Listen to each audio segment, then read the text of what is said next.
Good afternoon, everybody. How you doing? So today, I'm going to tell you something that some of you will understand, and some of you will like, and some of you won't like.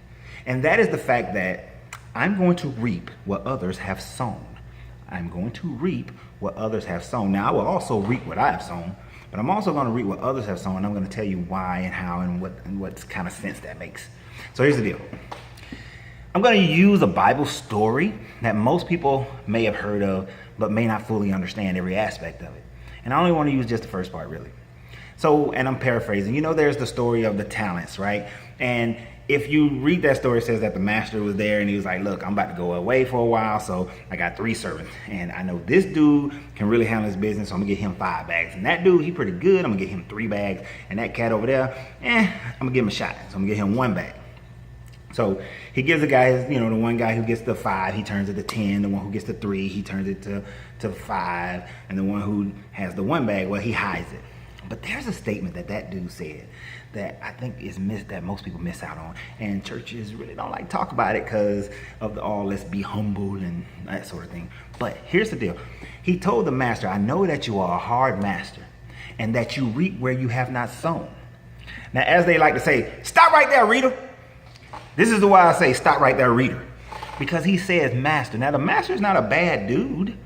And nowhere in the Bible is this man considered to be a bad guy or he's doing something wrong. But his servant, who is actually called the lazy, slothful dude, and have his stuff taken away from him and given to the one who had the most, he said, I know you are a hard master who reap where you have not sown. Now, let's think about that for a second. Think about that for a second. He reaps where he have not sown. That means that there are people who are sowing seeds but never come back for their harvest. I don't think many people think about that.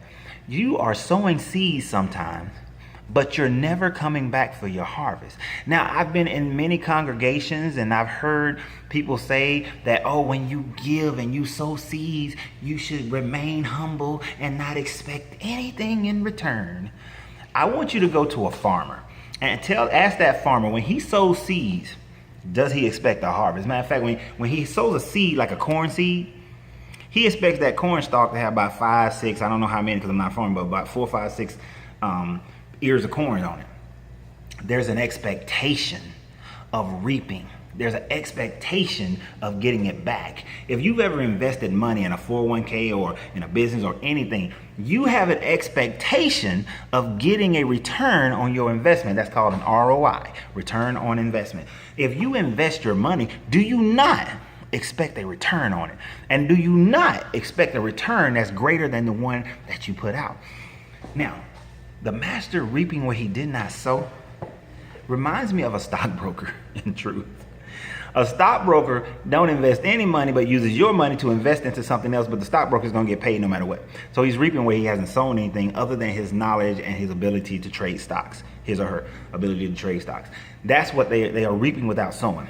Sort of kind of like what I'm trying to get at here. And not that I'm finna be a stockbroker, but the idea that many of you are putting out seeds of greatness in the general environment, in the general atmosphere throughout the universe. You have great energy that is sending out great seeds. You have ideas that are sending out great seeds. And guess what? You're not acting on them, nor are you reaping. You're not coming back for the harvest. You're not following through on the execution in order to receive the harvest, which means that somebody has to receive the harvest. You see, receive the harvest. When a farmer plants, and the corn stalk comes up, here's the choice. The farmer can either come back and then get the harvest. If the farmer don't come get it, then the birds gonna come get it. If the birds don't come get it, then maybe another person who's passing by and they see that nobody's harvesting over there, and they gonna come get it, which happens a lot if you think about it in today's world. So you plant seeds, but then somebody else comes by, they see what you planted, they see the harvest, and they say, well, nobody's picking this up, so I'm going to go and grab it. So then, or if nobody comes get it, no birds, the farmer, no one comes, then the harvest goes back into the earth. The corn seed will fall back into the earth and then replant, and actually it'll replant itself. Some of those seeds will plant and grow another. Think about it like weeds. You don't have to plant weeds. You don't have to plant, if you really think about it, if you left an area alone, life will grow. It will grow, it will die, it will grow, it will die. It's a repetitive cycle. So the harvest is a repetitive cycle. There's a harvest out there, but too many times your expectation is not there to get the harvest. You have an expectation that, oh, it's just gonna fall upon me, trillaling, trillaling, like that. Instead of you saying, oh, look, I planted the seed. I'm nurturing the seed. I'm watering the seed. The plant is growing. I'm nurturing, I'm watering, I'm protecting. Oh, here's my harvest. Let me collect my harvest. But now you sit back and you just expect everything to just fall in place. But you gotta go get that harvest, because if you don't, then somebody else gonna go get your harvest. And I've decided that if I see opportunities that other people have created, but they're not going to get the harvest, then hey, it's up for grabs. So I might as well grab it. Why let it go to waste? Why let it go back into the earth and then maybe 10 years from now somebody else pick it up? It might be a business idea, might be a business opportunity. It could be all kind of things, all kind of harvest that's sitting out there that people are just not getting. So if you want to receive your harvest, you best go get it, because there's another thing at the end of that story that I think a lot of people miss out on the idea, and that's that you got the dude who was already good and he gave him 5 bags, he turned into 10. The other dude who was so-so gave him 3 bags, turned to 5. Then you got the one who had the 1 bag and he hid it and buried it and didn't do nothing with it. The master took from the one who was slothful and gave it to the one who did the most. And it says in there, unless they've changed it already, that to those who are basically those who achieve more will get more. So basically the rich will keep getting richer. Those who show the talent to harvest will get more. And if this was about fairness, if this was about fairness, then he would have taken the 1 bag and maybe divided it between the other 2 guys, or maybe gave it to the one who was in the middle, who only turned 3 and 2 into 3, or 3 into 2, whichever way it goes. Maybe he would have gave it to him.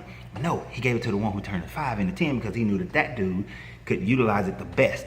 So think about that. The way that the master works, the way that the universe works, the way that God works is that he's going to give resources to those who can use it best. And unless you show that you have a proficiency to sow a seed, nurture a seed, and harvest a seed, then you won't receive it. But you have to have that expectation within you to go do it and execute it. So go out and get your harvest, because if you don't, somebody else is going to get it. And if you don't, just as it says if you're faithful over a few, you'll be then you can be faithful over a lot. So that's just the way it works. So go get your harvest, because if you don't, I'm gonna go get it. And sorry, but y'all have a great day. My greatness is non-negotiable, and so is yours.